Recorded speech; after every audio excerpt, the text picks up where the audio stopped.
Good morning, traders and investors. My name is Roger Scott, and I'm the Senior Strategist for WealthPress. Today is Tuesday. It's June 7th. We had a class yesterday. Well, actually, I didn't have a class yesterday, but Tom Busby, had a class yesterday, and I had a chance to meet tons of his students, and a lot of my students were in that class. It's really fun meeting people in person. It's, I have a one-way camera. I can't see you guys, but you guys can see me. So if I've helped you out, if I've had any impact on your trading, send me an email, support@marketgeeks.com. I want to hear from you. I want to make sure that I'm doing the right thing or I'm onto something good here. All right, let's get started in today's video. The market opened up really strong yesterday and just took everything down as the day progressed, and now we're down a little bit. Now, if you look at the technical price action, so we're down about 140 on the NASDAQ and about 260 on the Dow. Now, typically, I would say that's a big deal, but in light of the fact that we've been moving 600-700 points a day, it's not such a big deal. Another major factor is, if you notice right here, 1, 2, 3, 4, 1, 2, 3, 4, 5, 6 days, we've been kind of consolidating in this little range here. And it's not such a bad thing because we've been consolidating while interest rates, while the bond market has been going lower, which puts more pressure on the Fed to raise rates, or appears that it is a sentiment that the Fed will raise rates. Because remember, lower bonds, higher rates. Now, for a while there, bonds were going higher. Notice here, let me just reduce this time period. Notice we went all the way to the 119. That means lower interest rates right here. That's less pressure on the stock market. But the last 1, 2, 3, 4, 5 days, we've had more pressure on the stock market because bonds are going down, which means interest rate yield is going up. But what I like about this is the Dow, even though with interest rate sentiment changing, the Dow has held its own. It held its own pretty good, actually. Look at that. So if we stay in this range and if we just stay kind of consolidating a little bit, I'm not going to get too upset. But if we start breaking lower, there's a good chance we're going to go down for another count. And that's a big deal. So what we need to do is we need to pay attention to the bond market and whether it's going to go back up and stay choppy like it's been, which puts less pressure on the stock market, or continues to go down, which will put more pressure on the stock market. One of the factors that we're paying attention to is the volatility index. I was getting really happy last couple of days because it started breaking below this resistance support level here.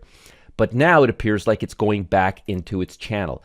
And as I said again, if it stays here and if the stock market does in fact rally and just kind of consolidates, I'm okay with that.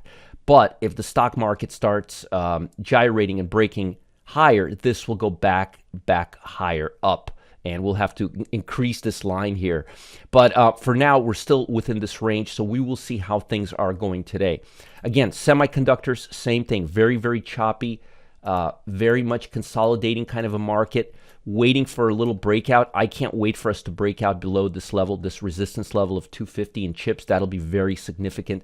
But for right now, with the bond market, which is we got to watch very carefully to see if this breaks down. Because if this breaks down, there's a good chance it'll break the low, and the low is at let's just say the 112 level. If we start breaking the low, it ain't going to be pretty. That'll put more pressure on the Fed, or more pressure on the bond market to give less yield, which puts more pressure on tech stocks and chip stocks and all broad market stocks, except for energies and so forth. So you got to really keep your eye on the volatility right now. Keep your eye on semiconductors. They're very sensitive right now. And keep your eye on this bond market. Now, let's talk a little bit about global economy and see what's triggering things. London, Shanghai, Hong Kong, Frankfurt opened higher, Tokyo gained. Basically, you have a very mixed market. You got London, Shanghai, Hong Kong declining, Frankfurt opening higher, Tokyo gaining. We're all over the place, very similar to where we are in the US. Not seeing any directional bias right now. Markets are swinging between gains and losses as investors wait evidence about whether the Federal Reserve's interest rate hike can cool inflation that's running at a 4-decade high without tipping the U.S. economy into a recession. Folks, it's really, I mean, for lack of a better term, it's a balancing act right now. It's whether the Fed goes too hard and pushes us into a recession, or kind of stays the course and the economy strengthens on its own. It looks like it's working, but it may take a while.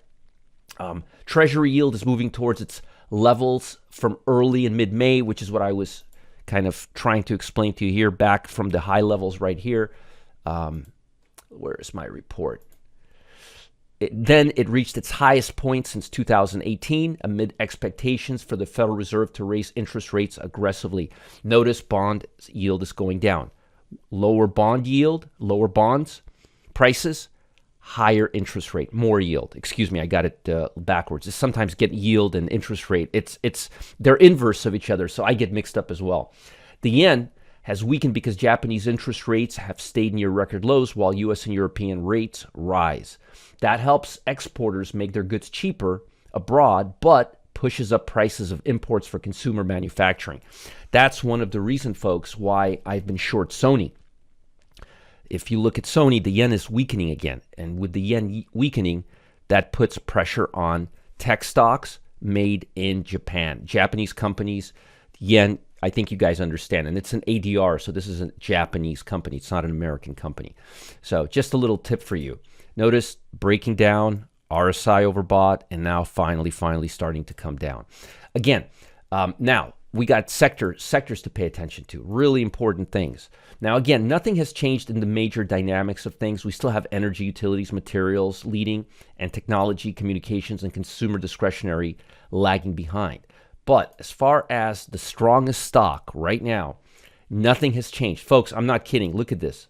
I'm going to go back 100 days. Look at the top stocks. January 11th. Let's see here. No, 11th, it was still okay. Let's go back 80 days. Yeah, there we go. February. Marathon. I'm going back 80 days, okay? And I could probably go back 90 days. You know what? I will. Let's go back 90 days. Let's see. Yep. January 26th. I could probably go back another week, but you get the point. Devon, Apache, Halliburton, MRO, Kanako, energy stocks, right? Let's go to today. Oxy, Valerio, Marathon, Devon. I mean, nothing. This is why I use this thing. It works. Anyhow, Occidental. I like Occidental right now. Occidental, Warren Buffett stock. But honestly, I'm telling you right now, you really can't go wrong with any of this. In terms of the ones that are not as overbought, I would say Oxy actually looks really good right now. Marathon's a little overdone. You know, Oxy, honestly, Oxy is probably the best one, and it's got the highest relative strength. In terms of the weakest stocks, let's see what the weakest players right now. Under Armour. I don't know about Amazon. I don't know about Etsy. Etsy's probably a good one too, but Under Armour. UAA and UA, Under Armour. Bed Bath and Body Works. Gap, Bath and Body Works, Under Armour. You can't go wrong there. I would stay away from Target. Cruise ships don't look too bad. I mean, actually, they look really bad, which is why it's on this list. But my point is, I wouldn't go with the cruise ships right now with all these changes happening right now with COVID. But you've got Under Armour, you've got Bath Body Works. I always mix this up with Best Buys because of the ticker symbol. So you've got Gap, Bath, and Body Works, and you've got Under Armour. And as far as the ticker symbol, you'd want to go with, you can go with either one. But in terms of liquidity, UA will have higher option interest, but either one will work. Let's take a look at the stock and see how it's doing right now. Yeah, the stock isn't doing very well. And I would maybe wait a little bit more. Let's see Etsy. They all look crappy. Basically, they all look crappy. Let's see here. Yeah, same thing. They both look like they're all turning back down. The bottom line is you want to be in energy long stocks and you want to be in consumer discretionary short stocks. Now, as far as Fed data, we've got international trades and goods and services today. It's coming out in about an hour, maybe a little bit less. But the big report is going to be the CPI. This will tell us if inflationary pressure on a consumer level is cooling off. That's huge, huge, huge. And then you have the consumer sentiment, which after this report won't really mean much. But honestly, jobless claims and CPI are the big ones this week. But keep your eyes for international trades and goods and services. This will give us an idea of the supply chain with China and other countries and how it's impacting USA. Now, I've got something very, very exciting for you before you go. Have you checked your retirement account lately? A friend of mine recently showed me hers, and it was down nearly 30%. And unfortunately, She isn't the only one I've heard this from lately. I've been hearing it all over the place. Most traders have lost money this year. Now, I'm not saying this to scare you. It's a warning. And I'd also like to invite you to take action to change this. 9 a.m. The early bird gets the worm, always catches the worm. 9 a.m. Eastern this Saturday, June 11th. Oh, I'm going nuts.